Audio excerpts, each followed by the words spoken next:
은혜로운 찬양 감사드리고 하나님께 영광 드립니다.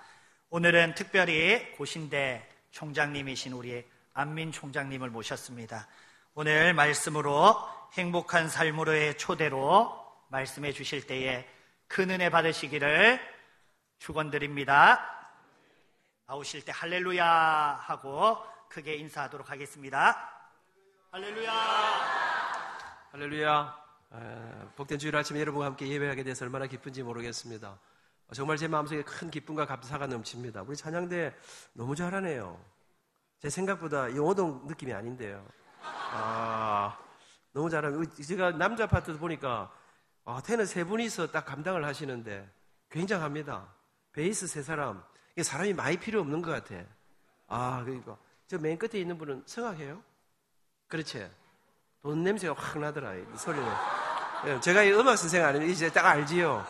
웬 소리가 이렇게 기름진 소리가 들리는데, 저는 돈이 좀 들었구나, 이런 생각이 들었습니다. 너무 좋았습니다. 제가 찬양이 얼마나, 우리 지휘하시는 분이 피아니스트신데, 제 집사람이 옛날에 가르칠 때 아마 반주도 하시고 하셨는데, 얼굴이 생각이 납니다, 이제. 근데 이제 세월이 흘렀네요. 옛날에는 소녀 같았는데, 이제 집사님, 권사님입니까? 권사님입니까? 그러니까 같이 늙어간다. 오늘 여러분들 함께 예배하게 돼서 얼마나 기쁜지 모르겠습니다. 저는 고신대학의 안민 총장입니다. 25살에 제가 고신대 교수가 되었습니다. 제가 분위기는 그렇지 않지만 제가 음악과 교수입니다. 제가 노래하는 사람입니다. 36년 동안 노래 가르치고 노래 부르고 지휘하고 음악에서 제가 밥 먹고 살고 있습니다. 근데 여러분 제가 평생 음악을 해서 밥 먹고 살 줄은 꿈에도 생각 못했습니다. 왜냐하면 우리가 어릴 때는 오늘 우리 아이들이 매주일 하면 너무 좋겠는데 얼마나 찬양을 잘하는지 가슴이 뛰어요. 자리가 없어서 쫓겨난 것 같은데 진짜 참 안타깝습니다. 이 아이들하고 같이 예배를 드려야 되는데 여러분 정말 저는 우리가 어릴 때는 이 남자가 노래하면 남자가 그리 그리면 머시마가 기타 치고 드럼 치면 밥 못 먹고 사는 거 아닙니까? 우리 부모님 시대가 그랬습니다. 그래 가난하고 어려웠던 그 시절 이북에서 피난 오신 우리 부모님들은 내 아이들 제대로 먹이고 제대로 입히고 제대로 공부만 시킬 수 있다면 그때는 배불리 먹을 게 없었던 시절 아닙니까? 그러니까 어쨌든 아이들 좋은 직업 가지고 돈 많이 벌고 이렇게 살기를 원했습니다. 우리 부모님이 제게 항상 하신 말씀이 있습니다. 미나 누군지 아시겠습니까? 제 이름이 안민입니다. 미나, 아버지가 아무리 힘들어도 너 한번 뒷바지 잡을 테니까 너는 커서 훌륭한 의사가 한번 돼보거라. 우리 모든 부모님이 다 그랬습니다. 우리 아들 의사, 판사, 옛날에는 돈 없던 시절에 상대 나와 사장님 되는 거 좋아했습니다. 우리 부모님들은 그랬습니다. 내 아이들 돈 많이 벌고 높은 자리 가서 멋지게 살면 그때는 좋은 날이 올 게다. 그래 생각했습니다. 그때는 행복한 시절 올 게다. 그래서 우리 부모님들이 저한테 의사 되어서 돈 많이 벌고 멋지게 한번 살아보거라. 저는 어릴 때부터 아버지 말씀 잘 들었습니다. 공부도 제가 좀 잘했었습니다. 저는 제가 의사가 될 줄 알았습니다. 알겠습니다. 아버지 제가 의사가 되겠습니다. 여러분 제가 그러면서 의사가 되려 생각하면 잘했는데 제가 어릴 때부터 남들보다 좀 잘하는 게 하나 있었습니다. 그게 뭘까요? 제가 노래를 좀 잘했었습니다. 제가 음악회 데뷔한 건 초등학교 3학년 때였습니다. 대단한 데뷔를 한 건 아니고요. 교회가 여름 성경학교 때 독창대회를 하는데 제가 3학년 때 첫 출전을 했습니다. 몇 등 했을까요? 아직도 분위기가 모르겠는 사람은 좀 약간 이제 인생 살기가 좀 힘든 사람들입니다. 이 사람이 실력은 없어도 눈치가 있어야 세상 살기가 편한데 여러분 제가 출전한 사람은 7사람밖에 없었습니다만 제가 그래서 나가서 1등을 했습니다. 여러분 제가 그날 이후 우리 교회에서 부활절, 성탄절, 추수감사절 행사만 하면 동무대를 이루었습니다. 제가 아이들끼리만 노래 잘하는 사람이 아닙니다. 어느 주일날 주일학교 예배 드리고 있는데 어른 찬양대 지휘자 선생님이 오시더니 안민이 너 다음 주일날 어른 예배 때 거룩한 성 솔로를 네가 좀 하거라. 거룩한 성 아십니까? 잘 모르시는 분들은 엄청 어려운 노래들을 생각하시면 되겠습니다. 그 노래에 독창이 솔로가 3분이 나옵니다. 그럼 첫 시작을 하면 제가 이제 어른들 사이에 끼어가지고 의자 위에 올라가가지고 앞부분이라는 독창을 곡중 솔로를 제가 하기 시작했습니다. 낮에 밤에 잘 때 한 꿈을 꾸었네.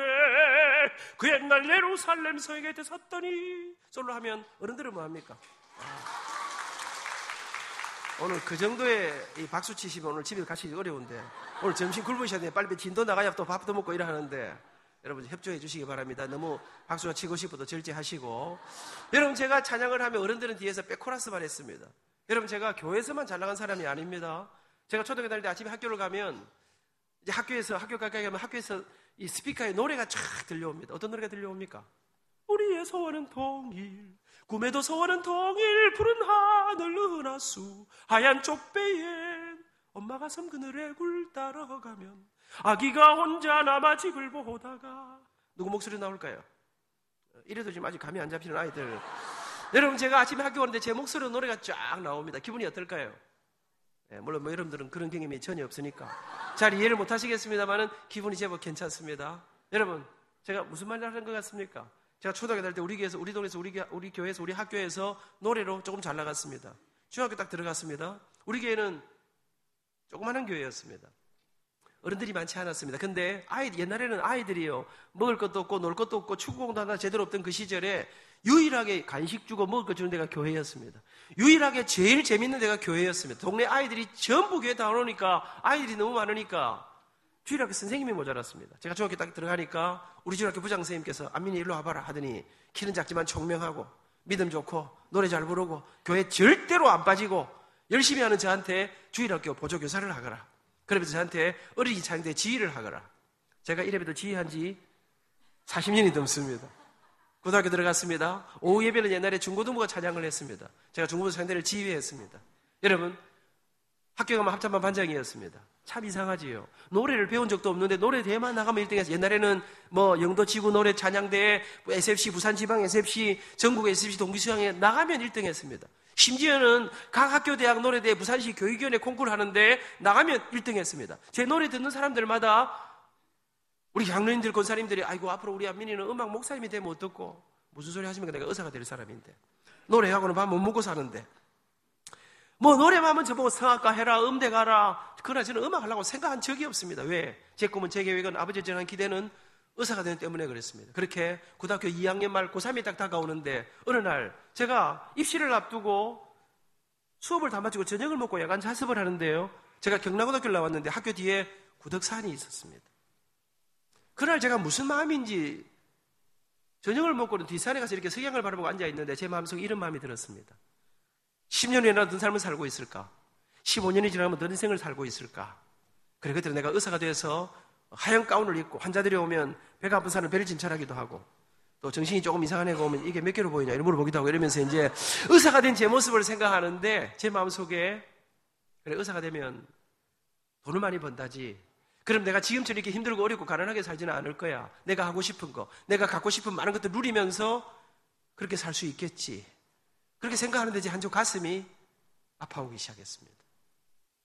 근데 내가 의사가 되면 돈을 많이 벌지 모르지만 내가 이렇게 좋아하는 노래를 부르며 살 수는 없겠지. 노래하며 살고 싶다. 멋진 지휘자 되어서 주일마다 멋진 찬양대를 지휘하고 내가 세계를 다니면서 하나님의 이름을 노래하며 살 수 있다면 얼마나 좋을까? 아니야. 그렇게 살 수는 없을 거야. 그날 스스로에게 산을 내려왔는데 그날 저녁에 공부가 안 되는 거예요. 저녁에 집에 와서 잠을 자려고 누웠는데 밤새도록 잠이 오지 않았습니다. 그 다음날 아침에 학교를 왔는데 공부가 안 됩니다. 여러분, 저는 고3이 될 때까지요, 저는 뭐 사춘기 이런 거 없었습니다. 우울하다 이런 거 없었습니다. 그냥 맑고 환하게 교회, 집, 학교 열심히 살았습니다. 뭐 여러분, 제가 엄마 아버지 속이고 이런 거 없었습니다. 그런데 갑자기 며칠이 지났는데 제 가슴 속에 고3을 코앞에 놓고 공부를 정말 열심히 해야 되는데 공부가 안 되는 겁니다. 이 노래 생각이 제 머리를, 제 가슴을 떠나지 않았습니다. 여러분, 저는 엄마 아버지 속이고 이런 거 없었습니다. 근데 어느 날 같이 가슴 속에 그래, 내가 내 인생 이렇게 결정할 수는 없다. 그리고는 부산에 초량에 사시는 한 유명한 성악가 선생님을 찾아갔습니다. 선생님, 제가 노래대회 상도 많이 받았습니다. 사람들은 다 나보고 노래 잘한다 그럽니다. 근데 선생님이 남자가 노래하면 밥 먹고 살기 어렵다는데 제가 노래로, 음악으로, 성악으로 한번 승부할 수 있겠습니까? 제가 원하는 데에 갈 수 있겠습니까? 그랬더니 소리 한번 들어보자. 소리, 발성 연습. 어떻게 합니까? 소리 너무 잘 내거든. 악보를 주면서 이거 한번 불러봐라. 여러분, 제가 유치부터 찬양대를 했으니까 악보 읽는 거는 귀신 아닙니까? 1시간 테스트를 봤는데 이 선생님이 눈이 이따만해졌습니다. 저한테 자네는 타고난 목소리가 천부적이다. 음악성 뛰어나고 시상실력 뛰어나고 자네 나한테 1년만 공부하면 자네가 원하는 어느 대학인지 갈 수 있겠다. 정말입니까? 그럼 선생님, 저 그럼 오늘부터 노래 좀 가르쳐 주십시오. 가르쳐 주지. 근데 미안하지만 노래는 다음 주부터 하고 빨리 가서 어머니를 좀 모시고 오너라. 선생님, 노래는 제가 하는데 엄마가 왜 필요합니까? 엄마도 노래를 잘 불러야 됩니까? 물어보니까 그건 아니고, 미안하지만 노래는 공짜로 가르치는 게 아니고 돈을 내야 가르칠 수 있다는 거예요. 내가 자네 어머니하고 레슨비 이야기를 좀 해야 되겠다는 거예요. 근데 여러분, 간이 덜컥 내려앉았습니다. 왜요? 제가 중학교 입학했을 때 우리 아버지가 사업을 하시다가 사업에 실패했습니다. 빚을 내 사업하다가 또 실패했습니다. 방 3칸 넓은 집에 살던 우리가 집 다 날리고 조그마한 방 한 칸에 6 식구가 제대로 눕지도 못하는 옆으로 자면서 이렇게 누워 살았습니다. 영도에서 대신동까지 걸어가면 그 길이 어딥니까? 어떤 날 아침에는 버스 값이 없었습니다. 우리 집이 망해서 돈이 없는데 쌤 레슨비 얼마입니까? 1시간에 5,000원씩 일주일에 2번, 한 달에 8번 해서 한 달에 4만 원이다. 근데 제 가슴이 무너졌습니다. 왜냐하면 돈 4만 원이 지금이 그렇게 큰 돈이 아니지만 제가 대학 입학할 때 첫 학기 등록금이 10만 8,200원인가 그랬었습니다. 40년 전 이야기입니다. 선생님 집을 나왔는데 그날부터 제가 고민해봤는데 어쩌면 좋을까? 돈 4만 원 어떻게 구할까? 내가 노래하는데 우리 엄마 아버지는 과연 뭐라 그러실까? 며칠을 잠을 못 자고 먹고 싶지도 않고 공부도 안 되고 고민하다가 제가 그래 안 되면 안 되고 아버지한테 말씀이나 한번 드려보자. 그리고 밤늦게 들어오신 아버지 앞에 무릎 꿇고 앉았어. 아버지, 제가 노래대회 상 많이 받은 거 아시죠? 제가 이번에 어떤 쌤한테 테스트 받았더니 제 목소리가 죽인다 하던데 아버지, 제가 아버지 말씀 여기 죄송한데요. 저 의과대학 말고 음악대학 가고 싶습니다. 근데 음악대학 가려면 레슨비가 필요한데 한 달에 4만인데 1년만 딱 밀어주시면 대학 가서는 제가 돈 벌어서 공부할게요. 저 노래하게 음대가게. 그런데 여러분, 저는 그날 저녁에 우리 아버지 얼굴을 눈빛을 잊지 못합니다. 너 지금 무슨 소리 하고 있니? 야 이놈아, 사내 자식이 노래에서 밥이나 먹고 사냐? 엄마 아버지 죽고 생각 니 하나 바라보는데 네가 지금 노래 음대 고3이 고합인데 무슨 정신 나가? 뭐라 그랬노? 레슨 그게 뭐 하는 기고?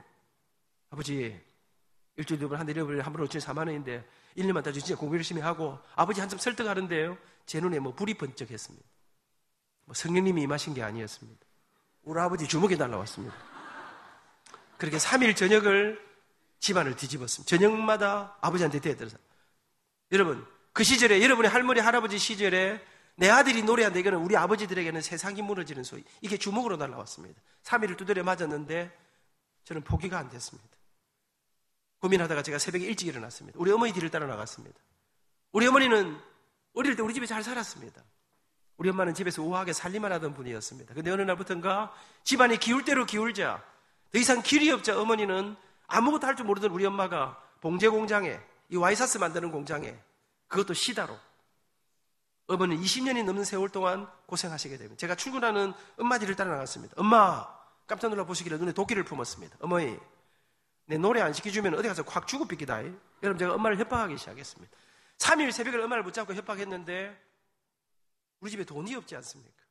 빚 때문에 올라앉아 있지 않습니까? 우리 어머니가 니나 우리 집에 노래가 웬 말이고 아버지 집에 펄펄 뛰지 너 음악이라고는 두고 뒷바라지 해드리는데 우리가 무슨 스러운 일을 뒷바라지 하노? 나중에 엄마 아버지가 원망하지 말고 지금 네가 할 수 있는 일은 공부밖에 없다. 마음 잡고 공부해라. 그러고 가시는 거예요. 엄마! 3일 새벽을 매달렸습니다. 어머니 허락도 못 받았습니다. 근데 여러분 저는 이 노래 속에 음악 속에 이 예술이라는 것 속에 내가 내 마음을 어찌할 수 없는 이 이상한 마약 성분이 있는 걸 제가 몰랐습니다. 그런데 저녁마다 집안을 뒤집었습니다. 공부도 안 되고 아무것도 안 되고 온 집안이 같이 자니까요. 제가 밤새도록 긍대니까 두드려 팼다가 달랬다가 그러던 어느 날이었습니다. 밤새도록 뒤척이다가 잠이 들었는데요.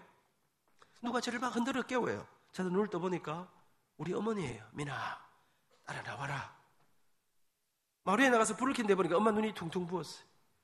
엄마 눈에 눈물이 맺혀 있었어요. 우리 어머니는 그때까지 잠을 못 주무시고 울면서 기도하고 계셨어요.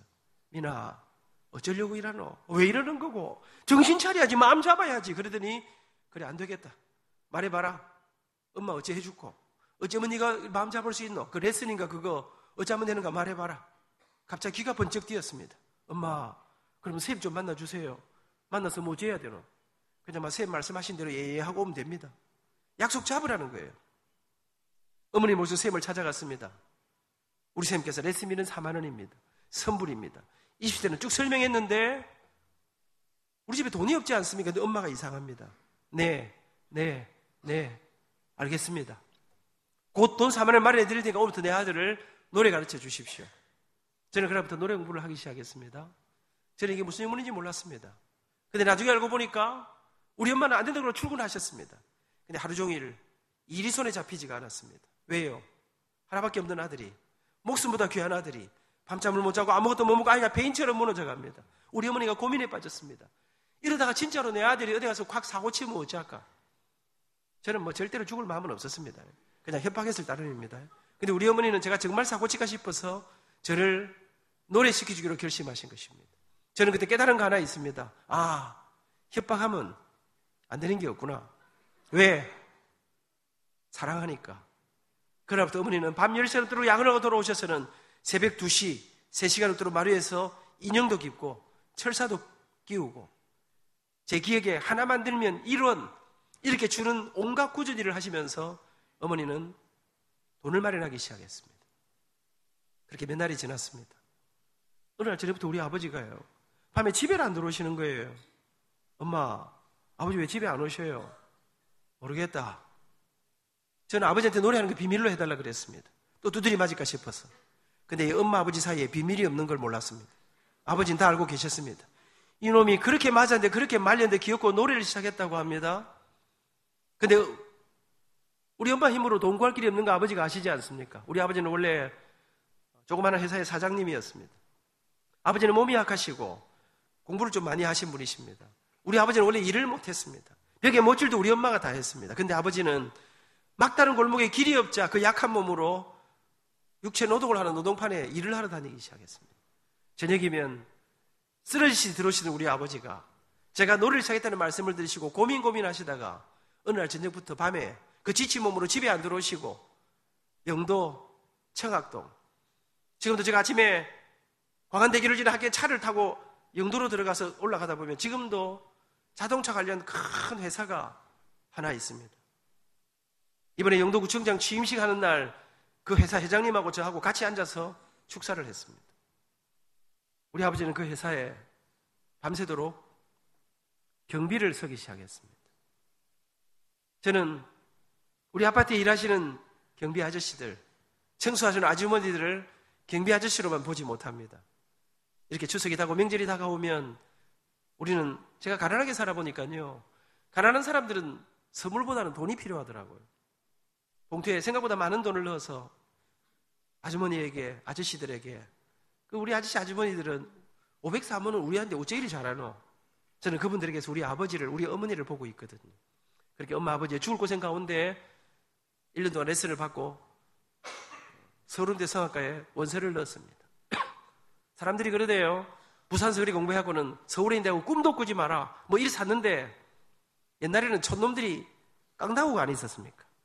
가난한 집 아이들이 절대로 포기하지 않는 근성이 안 있었습니까? 여러분, 제가 방학간에서 피아노도 없이 연필 가지고 책상 두드리면서 노래 공부했습니다. 피아노가 정말 필요할 때 제4영도교회 우리 예배당에 달려가면 의자도 없었습니다. 마룻바닥에 조그마한 풍금이 하나 앉아 있었습니다. 그거 눌러가면서 공부했습니다. 공부는 열심히 했습니다. 모든 과제곡 다 외우고 영어, 국어 열심히 본고사 준비하고 그래가지고 시험을 쳤습니다. 경쟁률은 어마어마했습니다. 합격자 발표가 다가오는데 사람들 이야기 들어보니까요, 그래 공부한 사람은 없더라고요.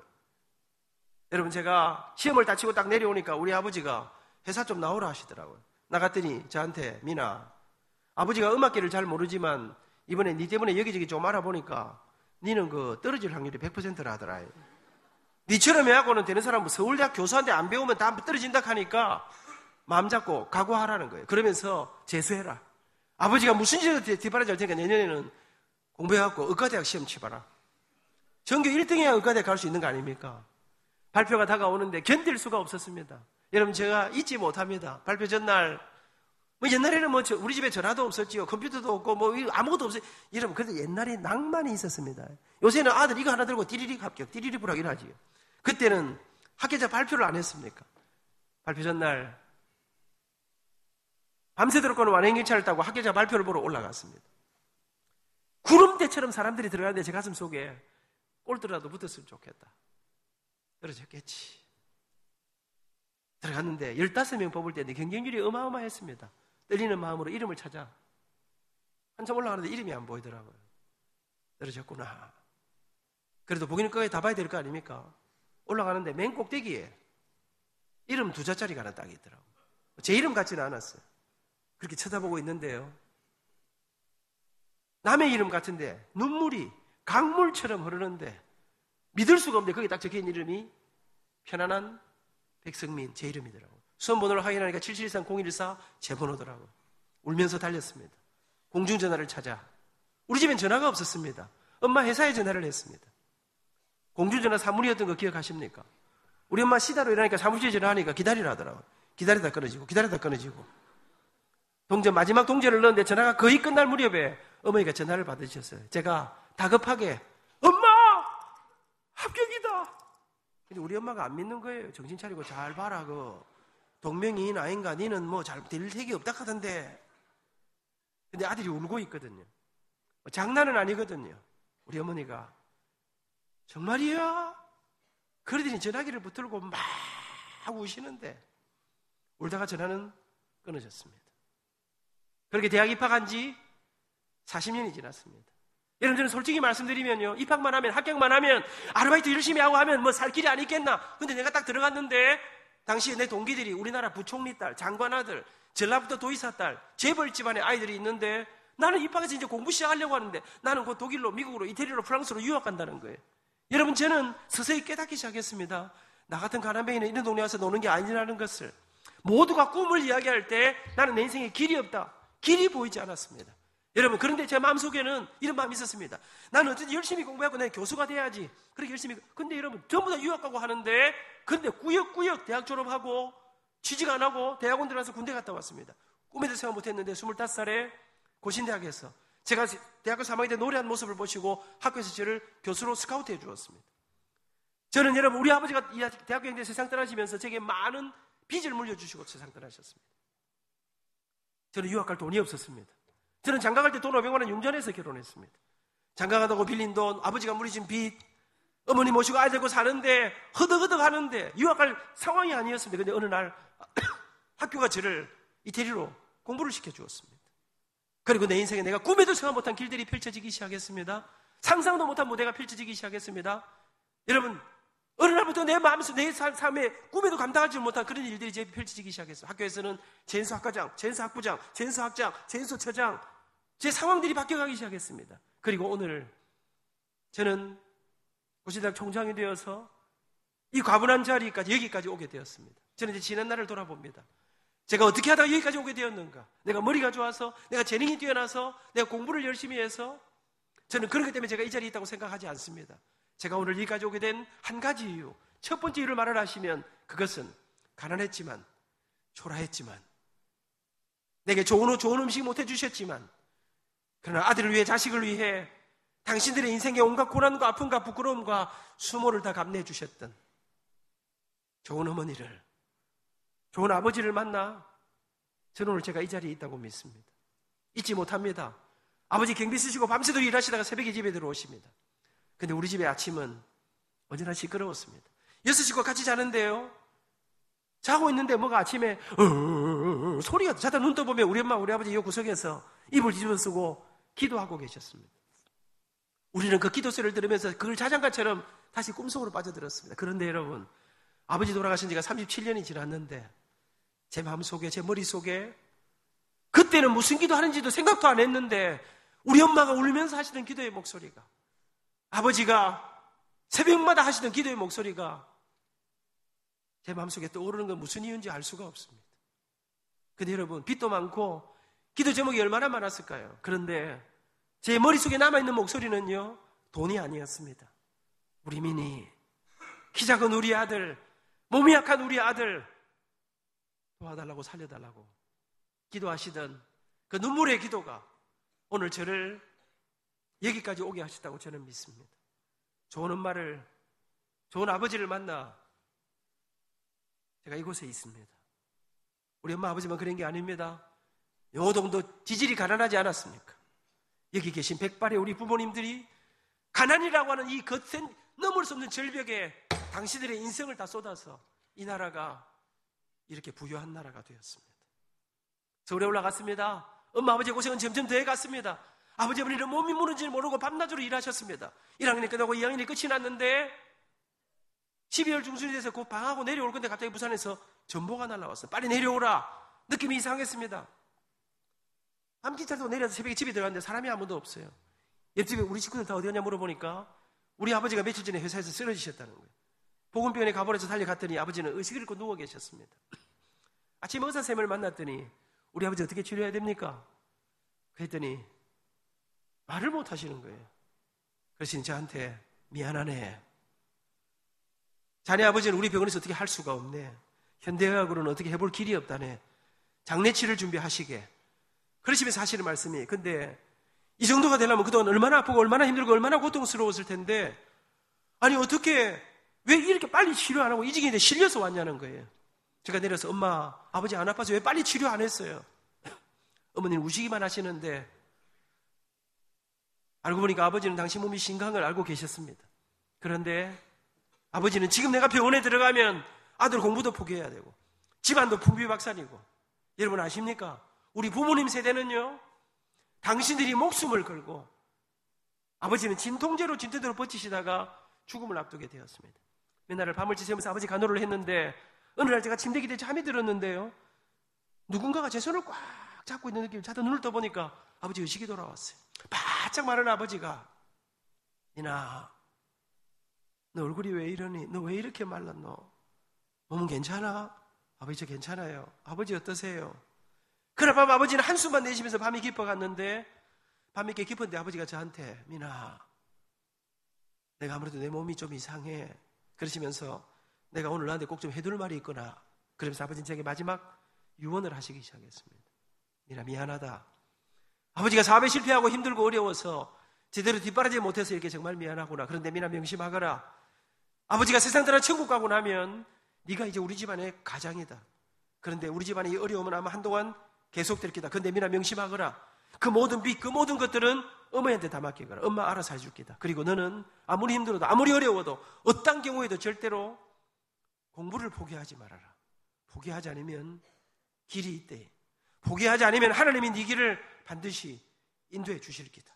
그러면서 내가 의식을 잃거든, 내가 말을 하지 못하더라도 내 곁에서 계속 찬송을 불러다오. 그날이요, 한 3주간 동안 죽음의 극한 고통과 사투를 벌이시다가 그 이듬해 1월 4일 새벽, 아버지는 우리가 밤새도록 부른 찬양 속에 세상을 떠나 천국에 가시게 됩니다.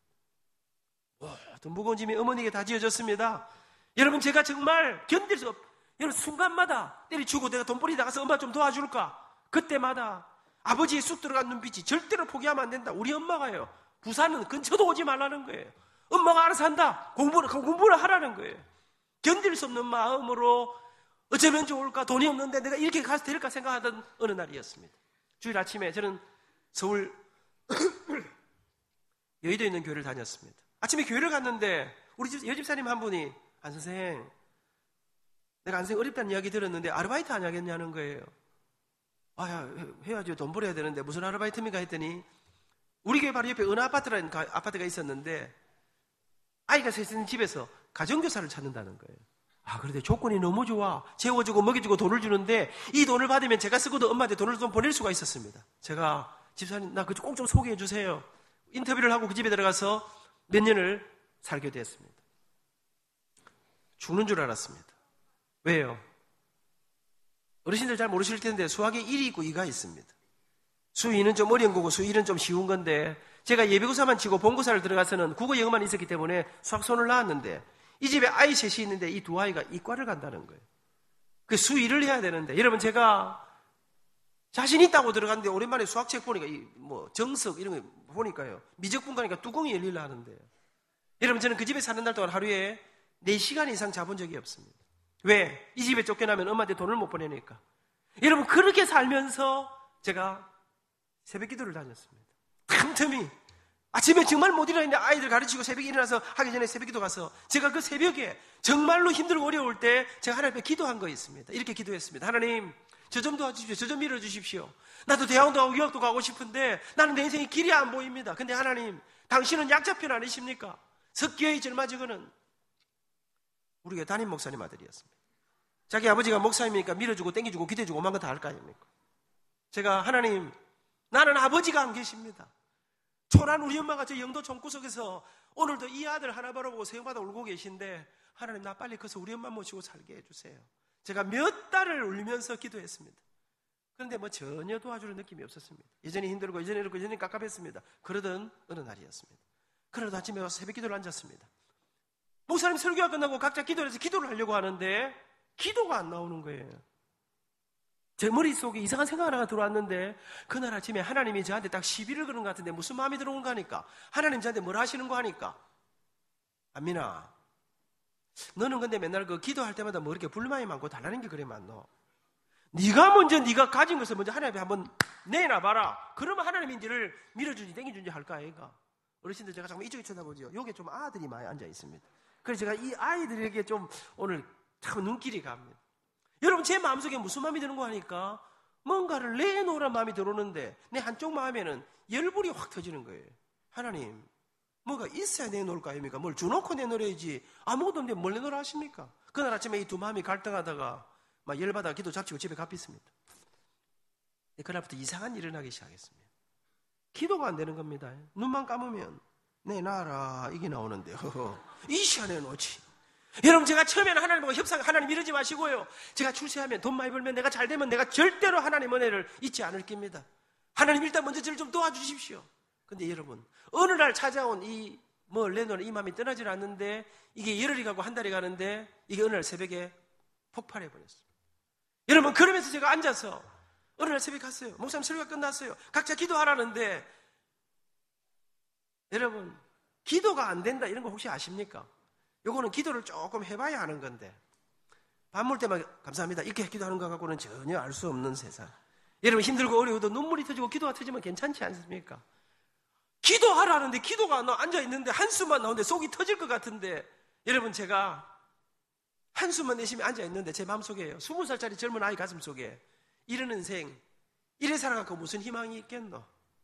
앉아있는데 한숨만 내쉬다가 나도 모르게 여러분 제가 한숨을 내쉬면서 습관처럼 제 입에서 한마디가 쑥 빠져나왔어요. 제가 한숨을 내쉬면서 아버지 하는데 갑자기 통곡이 터지기 시작했어요. 아버지 한마디가 수류탄의 안전핀이었습니다. 여러분 저는 우리 아버지 돌아가신 날도 그렇게 울지는 않았습니다. 인생 20살에 이 세상 어디에도 제가 갈 길이 없어 붙잡을 게 없어 그렇게 아침에 통곡을 하고 갑자기 우니까 우리 권사님들이 어르신들이 안민이 왜 우노 무슨 일이고 막 달래는데 입을 틀어막아도 눈물이 그치질 않았습니다. 그렇게 주저앉아 울었습니다. 근데 참 이상하대요. 한참 울고 나니 좀 마음이 편안해지더라고요. 우리 교회가 여의도 우정빌딩 4층이었습니다. 창문으로 햇살이 쫙 들어오는데 학교 가야 할 시간이었습니다. 조그마한 예배당에서 일어나 집에 가려고 너무나 처량하게 나가는데 나가면서 문고리를 잡고 딱 나가려고 하는데 갑자기 제 마음속에 그래 맞아 그렇지 지나간 몇 달 동안 그렇게 싫으면 생각나지 않던 제가 가진 한 가지가 딱 떠올랐습니다. 그게 무엇입니까? 여러분 저는 어릴 때부터요 승부근성이 강해서 저는 한번 맡았다 하면 몇 날 밤을 지새워도 해내고야만 합니다. 오늘도 좀 열심히 하는 거 안 같습니까? 말도 빨리빨리 하고 제 마음속에 그래 내가 다른 거 할 거 없지만 네 몸으로 떼는 거 내가 뭘 못하겠노? 또 한 가지 우리 학생들이 믿을란가 모르겠다. 내가 이래봬도 어릴 때부터 여자들에게 상당한 인기가 있었습니다. 그렇게 웃으면 안 되지. 웃으면 건강에 도움이 돼도 비웃으면 건강에 상당히 해롭습니다. 근데 사실입니다. 문제는 젊은 여자들은 제가 다리가 좀 짧으니까 별 감동이 없고 할머니들이 저를 참 좋아하셨습니다. 지금도 제가 각 구청의 주부대학 여성교실 전국 여전도에 저를 그렇게 이뻐하시고 제가 대학 다닐 때 여의도에서 저를 그렇게 도와주시고 사랑해 주시는 우리 권사님들 가운데 어르신들 가운데 한 분 두 분 노환으로 무릎이 허리가 건강이 안 좋아지기 시작했습니다. 제 마음속에 찾아가자. 지금부터 우리 교회 안에 편찮은 분 생기면 찾아가서 기도해드리고 다리 주물러드리고 찬송 불러드리면 얼마나 좋아하시겠노? 저는 그때부터 제 아내와 함께 그때는 아직 제 아내는 아니었습니다. 대학 동기동창인데 연애할 때였습니다. 안민과 정진희 권사의 그 주옥 같은 사랑의 이야기는 다 함께 하도록 하겠습니다. 그것도 죽이는데 오늘 밤물 시간이 없으면 안 되니까. 여러분 저는 주일날 점심 먹어본 적이 없습니다. 우리 교회가요 여의도 상가에 있어가지고 새벽기도 마치고 교회가 여의도에서 개척할 때니까 새벽기도 마치고 주일학교 교사하고 11시 예배 자정때 지휘하고 나면 교회가 빵, 우유 그거 하나 먹고는 기타 들고 여의도 한양 쇼핑센터 앞에서 불꽃처럼 노방전도 하고 대학부 마치고 나면 저녁 예배 전에 비는 시간에 우리 교회 아픈 사람들 찾아다니기 시작했습니다. 근데 여러분 제가 무슨 신유의 은사를 가진 것도 아니고요 갔는데요 이상한 일들이 일어나기 시작했습니다. 그렇게 복음을 모르고 그렇게 온 가족들이 아무리 해도 안 되던 사람들이 그렇게 가족들을 핍박하는 사람들이 죽음의 자리에서 회심을 하는 한 가정을 소개하면 제가 LA에 있는 남가족 사랑회 집회 가서 그 가족들 다 미국 이민가 있는데 딸이 셋이 다 우리 교인이었어. 어머니만 집사님인데 아버지가 교회를 안 나오는 정도가 아니고 식구들을 그렇게 핍박했는데 이분이 말기암으로 돌아가실 때 됐어요. 이분이 얼마나 지독한 분인지 하면요 우리 담임 목사님이 가서 기도해 주러 가셨는데 물컵을 던진 사람이에요. 제가 가서 안 된다는데 찾아가 보니까 복수가 차가지고요. 이미 물컵 던질 힘도 없어. 얼굴이 새카맣게 탔는데요. 두 번째 딱 갔는데 가보니까 링거를 못 꼽더라고. 제 생각에 끝이구나. 제가 한 말씀 드렸습니다. 어르신, 집에 식구들이 다 울고 있는 거 아십니까? 왜 우는지 아십니까? 대단히 죄송합니다만 어르신은 예수님을 안 믿기 때문에 돌아가시면 좀 찝찝한 동네로 가시도록 되어 있습니다. 다른 식구들은 예수 믿고 천국 가는데 그 동네하고 이 동네는 갔다 하면 다시는 못 만나도록 되어 있습니다. 그래서 온 가족들이 아버지하고 영원히 이별할 날이 다가와서 섭섭해서 울고 안 있습니까? 근데 어르신, 사람이 왜 죽는지 아십니까? 죄 때문에 죽습니다. 그 누구도 우리 죄를 대신 값을 치러줄 사람이 없는데 하나님께서 당신의 아들 예수님을 이 땅에 보내시고 십자가를 지시고 생명의 보혈로 피값으로 우리 죄값을 대신 치루어 주셨습니다. 그 예수님을 믿기만 하면, 내가 죄인인 것을 고백하고 예수님을 나의 구주로 영접하기만 하면 우리 예수님이 아버님의 인생을, 아버님의 영혼을 책임져 주실 것입니다. 그럼 제가, 어르신, 저는 교회에서 찬송 부르는 사람인데 제가 오늘 찬양 하나 하겠습니다.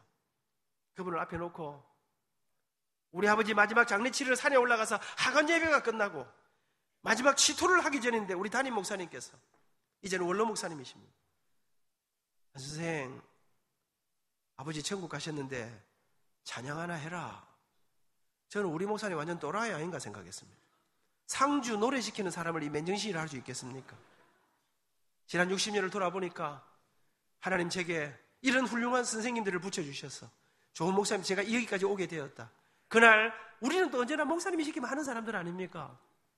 아버지의 시신을 앞에 놓고 제가 부르던 노래를 그분을 앞에 놓고 부르기 시작했습니다.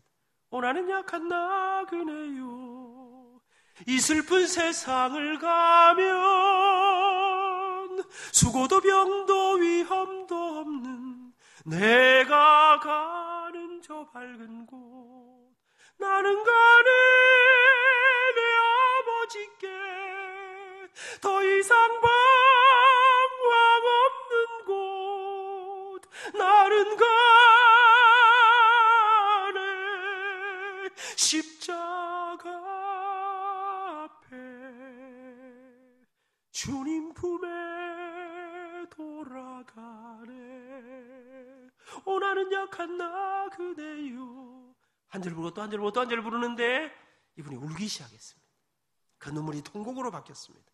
그 다음 주일날 세례를 받았습니다. 여러분, 예수 믿는다는 것은 굉장한 일입니다. 그렇게 거부받은 이 사람이 예수님을 영접한 다음에 지씨 집안의 장손이었습니다. 대구를 중심으로 자기 친척들을 다 불러 모았습니다. 그리고 온 가족들이 예수 믿기로 결정했습니다. 그리고 나흘을 더 살았습니다. 시간마다, 식사 시간마다 자기 술 친구, 담배 친구, 도박 친구들에게 복음을 전했습니다. 그리고 목요일 밤 주무시다가 주무시지 세상을 떠나 천국에 가셨습니다.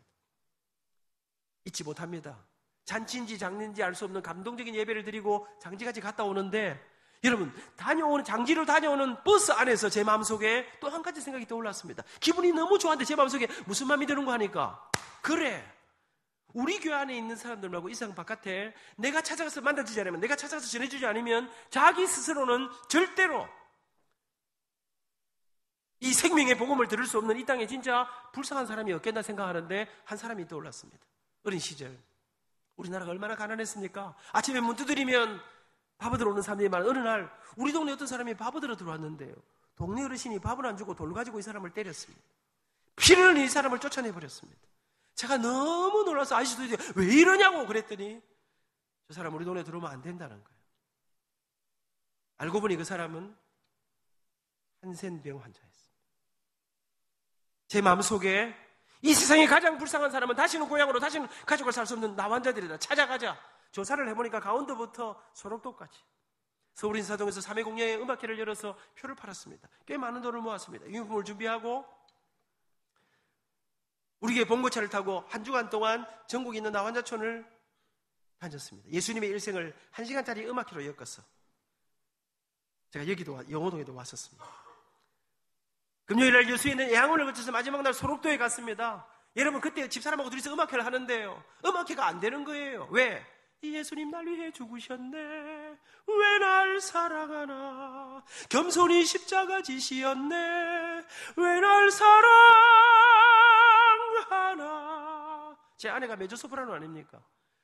왜 날 사랑하나. 이중창 나오기로 약속했는데 노래 안 부르는 거예요. 보니까 찬양 시작인데 1시간 음악 해야 되는데 울고 있는 거예요. 눈썹이 빠지고. 학생들 잘 모르죠. 나병은 몸이 무너지는 병이에요. 마지막 날 소록도에 갔습니다. 2시간 집회가 눈물바다가 됐습니다.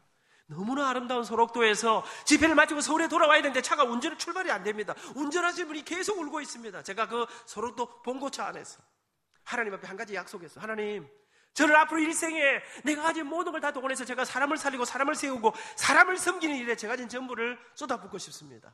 그날 이후 틈만 나면, 유무만 좀 생기면 전국에 있는 나환자촌, 고아원, 양로원, 교도소, 군부대, 소년원을 닥치는 대로 돌기 시작했습니다. 유니폼은 초라했습니다. 말도 제가 잘 못할 때입니다. 학생 때 노래가 그냥 그렇지. 그런데 반응은 폭발적이었습니다. 그렇게 대학을 졸업했습니다. 대학원에 들어갔습니다. 군대 갔다 왔습니다. 말씀드린 대로 고신대학의 교수로 부름을 받았습니다. 여러분, 저는 학생들도 열심히 가르쳤습니다. 우리 학교는 기독교 대학이라 딱 기도하고 수업 시작합니다. 성악과 음악과에서는 1:1 레슨을 합니다. 성악과 애들이 100kg 이렇습니다. 기도하고 수업 시작하는데 공부 안 해오지요. 여러분, 제가 무섭습니다. 제가 아이들이 100kg 있는 애들이 벌벌 뗍니다. 제 앞에. 공부 안 해오면 제가 죽여버리거든요. 지팡매이들, 야 이 새끼야, 돈도 없고 백도 없고 아무것도 없는 놈이 공부를 안 해? 너가 아버지 뭐 하시고 너가 뭐 하노? 아파트 공사장에 여러분 하고 나면 아파트 이 공사장 벽지 바르는 노가다 하시는데요. 이놈아, 엄마 아버지 죽을고생하는데 네가 공부를 안 해? 그렇게 공부하는 건 죄악이야. 이놈의 자식아, 정신 차려라. 나가 죽어. 이래 안 합니다. 요새 애들은 나가 죽어 이러면 나가 죽어 비기 때문에 그러면 안 됩니다. 우리는 혼내고 나면 손잡고 기도합니다. 살아계신 하나님, 이 세상에 아무도 우리를 주목하지 않아도 하나님이 우리를 주목하시는 줄 믿습니다. 우리 판수를 주목하시는 줄 믿습니다. 근데 하나님 판수가 정신을 안 차립니다. 그럼 100kg가 웁니다. 기도하고 다시 공부합니다. 수업 끝나고 나가는 아이에게, 판수야, 포기하지 말해. 포기하지 않으면 길이 있대. 포기하지 않으면 하나님이 네 길을 인도해 주신대. 아이들을 열심히 가르쳤습니다. 아이들이 목숨 걸고, 여러분 고신대학 아이들이, 여러분 학생들이, 제자들이 잘 되고 목숨 걸고 외국으로 나가고 하는데 놀라운 일들이 일어나기 시작했습니다. 여러분, 제게 맡겨진 일마다 하나님 정말로 그 어려운 가운데서 기적 같은 일들이 일어나니까 저한테 재연소학과장, 재연소학부장, 재연소학장, 재연소처장, 여러분 제 위치가 바뀌어가기 시작했습니다. 30살에 교회 안수집사가 되었습니다. 사이동교회에서 34살에 장로가 되었습니다. 저는 장로님이 뭔지도 모르고 장로가 됐습니다. 여러분, 근데 어느 날부터인가 열심히 했더니 이상한 일이 나기 시작했습니다. 마산에서, 대구에서, 여수에서, 광주에서 저를 부르는데요, 교도소도 아니에요, 나환자주도 아니에요. 우리나라 기업체들이, 정부기관들이, 사회단체들이, 학교들이, 교회들이 부르는데 저한테 와서 강의를 하라, 공연을 해달라, 강연을 해달라, 간증을 해달라. 나는 그런 거 하는 사람 아니라 했습니다. 여러분, 저는 지금까지요 4,000개가 넘는 교회를 다녔지만 나는 나 좀 초청해 주세요. 나 별로 그런 한 적이 없습니다. 그런데 안 간다는데 하도 오라 해서 제가 대구에 있는 한 회사에 갔습니다. 오전 오후 강의를 했더니 우와, 봉투를 주는데요. 그때 제 봉급이 작기는 했습니다만은 집에 와서 열어보니까 제 봉급의 2배가 들어있더라고. 기분 좋았겠나 안 좋았겠나? 여러분, 그런데 조금 있으니까 이 사장님이 나발을 불어가지고요, 한 곳에 갔다 오면 5곳에서 부르는데 이게 마산에서 대구로, 대전으로, 서울로 폭발하기 시작했습니다. 집사람하고 저하고 잠잘 시간이 없었습니다. 입에 단내가 났습니다. 80년대가 끝나고 88 올림픽이 끝나고 1990년대가 들어왔습니다. 여행 자유화 시대가 열렸습니다. 학생 태어났나? 아직 안 태어났나? 언제 태어나노? 1990년대 딱 왔는데 미국에서, 저는 미국에 한 번도 가본 적이 없거든요. 비행기표 도장하고 초청장이 날라왔습니다. 알고 보니까 서울의 한 교회가요, 제가 했던 강의, 3일 동안 했던 강의를 카세트 테이프에 만들어가 전 세계로 뿌려놓았습니다. 미국에서 라이브로 듣고 싶다. 갔습니다.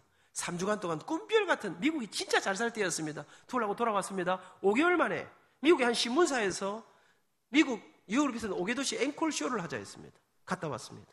그날 이후 제 인생에 상상도 할 수 없는 일이 미국, 일본, 중국, 영국, 호주, 뉴질랜드, 스위스, 러시아, 벨기에, 브라질, 파라과이, 아르헨티나 세계 방방 곳곳에서 부르기 시작했습니다. 그날에 약 65개국을 다니며 상상도 할 수 없는 여러분 어느 날 삼성에서 현대에서 어느 날 전화가 왔어요. 발신 제한 오더라고요. 안민입니다 이랬더니 국정원입니다 이러더라고요. 국정원이 뭐 하는 데입니까? 간첩 잡는 데 아닙니까? 그래서 제가 이랬죠. 왜 이러십니까? 나는 공산당을 싫어합니다.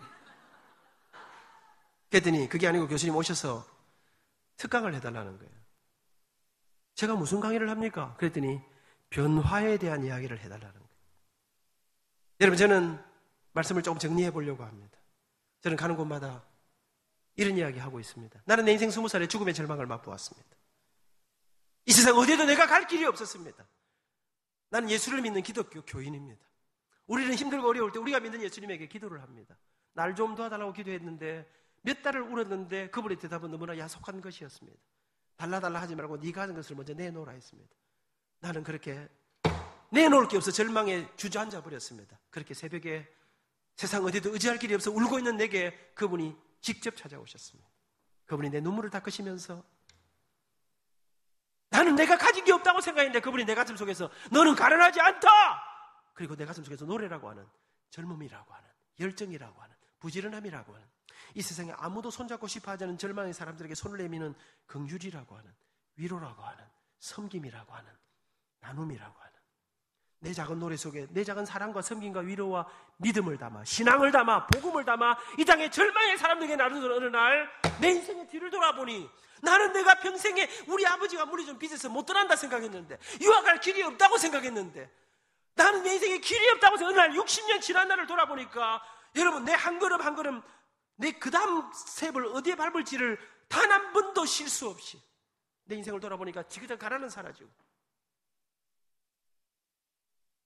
부모님 우리 엄마 87이십니다. 우리 장모님 86입니다. 두 어르신을 모시고 아들 둘을 키우고 그 지긋한 빚들은 사라지고 나는 평생에 뭐 집 같은 거 못 살던 집도 막 생기고 뭐 좋은 집은 아니라도 어느 날 제 이름이 제법 인터넷 두드려보니까 제법 유명한 사람이 되고 어느 날 돌아보니까 제법 인기 있는 사람도 되고 이런 가보는 자리에도 서고 여러분 저는 그러면서 제가 그 새벽에 찾아서 내게 가르쳐 주신 그분이 내게 안민아 돈 때문에 울지 말고 보이는 것 때문에 울지 말고 뭐 세상에 그 붙잡으려 하지 말고 먼저 진짜 중요한 걸 붙잡아라. 나머지는 내가 책임진다. 그러면서 제가 그것이 어디든 가는 곳마다 소개하는 성경 구절 하나 내 인생을 바꾼 구절 하나 그것이 오늘 읽었던 본문입니다. 안민아 먼저 그 나라와 그 의를 구하라. 하나님의 나라와 하나님의 의를 먼저 구하라. 본질을 먼저 구하라. 중요한 걸 먼저 구하라. 그리하면 이 모든 것을 너에게 더하시리라.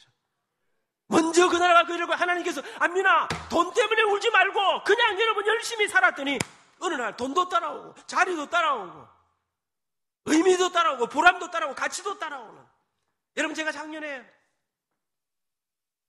고시대 총장을 뽑는데 제 마음속에 여러분 한국이 말입니다. 지금 이렇게 돈 많은 부자 나라가 됐는데 자살률 1위입니다. 젊은이들이 우리나라를 이렇게 좋은 나라가 됐는데 헬조선이라 지옥 같은 나라라고 이야기합니다. 한국의 교육이 길을 잃었다고 합니다. 교실에서 선생님들이요 절망한다고 합니다. 교실이 붕괴가 되고 교육이 길을 잃었습니다. 제 마음속에 뭐가 문제일까 생각했습니다. 공부를 못하느냐? 공부 얼마나 많이 합니까? 얼마나 잘합니까? 돈이 없느냐? 돈이 얼마나 많습니까? 기술이 없느냐? 세계 최고의 기술입니다. 우리나라가 세계 최고입니다. 그런데 길을 잃었어요. 왜? 바벨탑처럼 꼭대기를 쌓아 올렸는데 기초가 무너진 본질이 기초공사가 무너진 것입니다. 본질을 절대 가치를 여러분 정말로 사람들이 돈만 벌자 출세하자 그런데 돈 벌어서 뭐 할 건가? 무엇이 진짜 부자인가? 무엇이 진짜 행복인가를 알지 못하는 여러분 오늘 이 시대가 여러분 다음 세대가 정말 중요한 게 뭐냐? 절대 가치를 진짜 중요한 게 무엇인가? 내가 어디서 와서 어디로 가는가를 모른다. 제 마음속에 이런 생각이 들었습니다. 이 마지막 때 대학이 정말 전쟁대로 돼가는 이 때에 내가 한번 하나님 앞에 진짜 이런 거 책임질 수 있는 기초를 다시 쌓는 학교를 한번 만들고 싶습니다. 그리고 제가 7가지 약속을 하고 하나님 저를 총장으로 세워주셨습니다. 저는 결심했습니다. 하나님, 더 이상 그런 똑같은 대학 하지 않겠습니다. 그리고 제가 생각했습니다. 우리 학교는 지금 제가 아이들을, 여러분 이게 뭡니까? 나는 어디서 와서 어디로 가는가? 무엇이 진짜 중요한가? 모두가 꼭대기로 올라가라는데 예수님은 높은 곳에서 낮은 곳으로 오셨습니다. 여러분 아십니까? 불편함이 경쟁력입니다. 세계 할 일이 늘렸습니다. 여러분, 저는 제 가슴 속에 제가 제일 좋아하는 노래가 있습니다. 요즘 저 높이 솟은 산이 되기보다 여기 오름직한 동산이 되길, 내가 가는 길만 비추기보다는 누군가의 길을 비춰준다면, 우리 예수님이 가신 그 길로 갈무엇으로 우리 아이들에게 돈 많이 벌어라, 그래서 낮은 곳으로 가라, 나누는 자가 복이 있다, 진짜 멋지게 사는 인생이 무엇인가를 생각하면서 학생들에게 이거 틀림없이 합치지 그랬습니다. 이 아이들에게 졸업하기 전에 예수님을 만나게 한다. 그래서 경건회를 뒤집었습니다. 경건회, 여러분 전국대학, 서울대, 여러분 숭실대학, 이화여대 가보니까요 다 자요. 저는 우리 교목실장님에게 경건회를, 아이들을 깨우는, 살리는, 이 젊은이들에게 들리는 경건회를 만들어 주십시오. 우리나라 최고의 젊은이들을 깨우는. 그래갖고 우리 교수님들이 돌아가면서 하면요 돈 안 듭니다. 외부에서 모시고 오면 진짜 젊은이들을 살리는 하면 돈이 많이 듭니다. 제가 돈이 아무리 많이 들어도 일주일에 2번씩, 여러분 5,000명의 청년들을 일주일에 2번씩 여기 놓고 두드리 삶는 거, 이런 학교 있습니까? 그래갖고 돈을 쏟아 부었어 아이들에게. 근데 여러분 제가 딱 들어가 보니까요 애들이 살아나기 시작해요. 애들이 눈을 뜨기 시작해요. 여러분 제가 첫날 2번을 제가 설교했습니다. 아이들이 눈을 뜨고 자던 애들이 깨는데 전부 우리나라, 우리 교단의 최고의 이 스피커들이 와서 말씀을 전합니다. 교목실이 일어나 이 기숙사에 있는 아이들에게 통닭 신방을 합니다. 애들을 만나는데 신방을 다니는데 아들은 또 맨입에 안 된다네요. 총장 보고 통닭값을 구해오라. 여러분 돈이 아무리 많이 통닭을 막 트럭으로 싣고 와도 아이들을 살리자. 여러분 아이들에게 예수님을 만나게 하자. 아이들에게 제가 딱 다녀보니까요 일단 영어, 중국어, 언어가 마스터해야 되겠어요. 우리 학교 아이들은 정규 과정뿐 아니라 비정규 과정으로 무료로 아이들에게 영어, 중국어를 반드시 마스터하게 해준다. 이 아이들에게 그냥 이러면 공부만 하는 게 아니라 IT, 세계 다니면서 어떤 일을 하지라도 전문으로 해야 될 IT의 전문가를 일단 만들어라. 그리고 공부만 하지 말고 플룻도 불고 바이올린도 불고 찬양도 좀 하고 오륙도를 태평양을 바라보면서 주님의 높고 위대하심 한번 할 수 있도록 플룻 공짜로 가르쳐줍니다. 학교 악기를 사가지고 빌려줍니다. 여러분 근데 놀라운 일이 일어나기 시작했습니다. 1학기에 딱 했더니 2달 만에 아이들이 연주회를 하는데 2학기에는 2배로 3배로 지금 늘어나고 있습니다. 우리 학교에 오는 학생들에게, 여러분 이 아이들에게 본인이 도전하면 재학기간 동안에 3번은 단기 선교 외국으로 나갈 수 있습니다. 이번에도 베트남으로, 싱가포르로, 말레이시아로, 피지로 전 세계로 흩어졌습니다.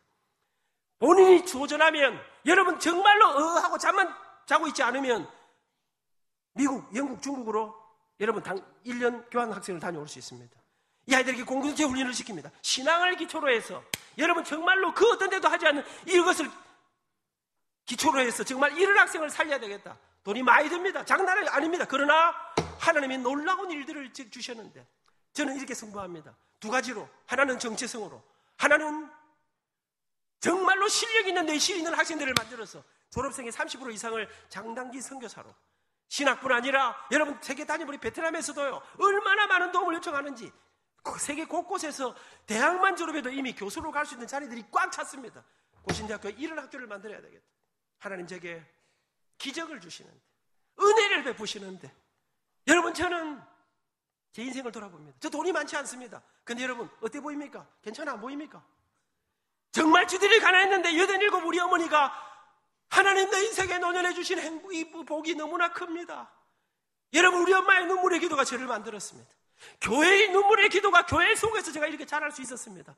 나는 고신대학을 통해 이런 사람을 마지막 때에, 여러분 우리나라의 다음 시대를, 다음 세대를 준비하는 것은 이들의 가슴 속에, 저는 그렇게 말합니다. 흔들리는 세상 가운데 흔들리지 않는 삶을 살고, 평범한 학생들이 우리 학교에 와서 예수 그리스도의 놀라우신 이 부르심 소명을 발견하고, 여러분 하나님 주신 사명을 따라 탁월한 인생을 살아가는 사랑, 여러분 이 놀라운 일들을 하나님 이루시고, 근본에 1월 25일 날 취임해가지고 열심히 기도하고 열심히 준비하고 완전히 이걸 뒤집었더니 교육부 평가에서 우수한 성적으로 우리가 지금 통과되고, 사랑하는 여러분, 우리 학교 안에 있는 내적인 이것과 함께 우리 학교의 비전, 여러분 그 교육부 평가에는요, 우리 학교가 어떤 학교가 되기를 원하느냐, 그걸 어떻게 이루어 갈 것이냐, 이 비전과 우리 학교가 꿈꾸는 이것이 그대로 다 적혀 있습니다.